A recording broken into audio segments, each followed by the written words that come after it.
বিপদ কখনো বলে কয়ে আসে না, আর যার আসে সেই ভালো জানে। আসসালামু আলাইকুম, সবাই কেমন আছেন?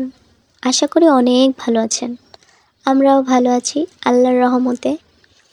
জানেন, বিপদ যখন আসে মানুষ দূর থেকেই মজা নেয়, আর কাছে এসে আপনাকে আজাইরা সান্ত্বনা দিয়ে যায়। তাদের কিন্তু মনে মনে খুব ভালোই লাগে। আপনাকে শুধু দেখায় যে আপনার জন্য সেও একটু কষ্টে আছে, তাই না? কিছু কিছু মানুষ আছে এরকমটাই করে।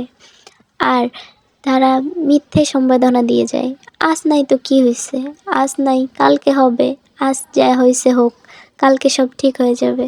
এরকম কিছু কথা বলতে আপনাকে জ্ঞান দিতে আসবে। আসলে সেই মানুষগুলাই কিন্তু আপনার বিপদে অনেক মজা নেয়। যাই হোক, বিপদ সবারই আসে, আর আল্লাহর রহমতে বিপদ আসলে কেটেও যায়, কিন্তু আমরা সেটা বুঝি না। আমাদের একটু কিছু হলেই আমরা হতাশ হয়ে পড়ি, আর পুরো বাড়ি মাথায় তুলি যে এটা কেন হলো, এটা না করলেও পারতো, এটা কেমনে হইলো, মানে কি বলবো। কিন্তু হতাশ হওয়া যাবে না।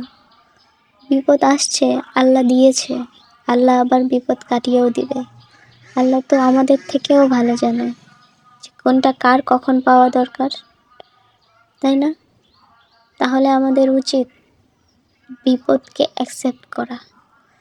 যেমন সুখের পরে দুঃখ আসে, সেমন বিপদের পরেও আমাদের ভালো কিছু আসবে। অনেক কিছুই বললাম, আমার যদি কোনো ভুল হয়ে থাকে সবাই আমাকে ক্ষমার দৃষ্টিতে দেখবেন। আল্লাহ হাফেজ।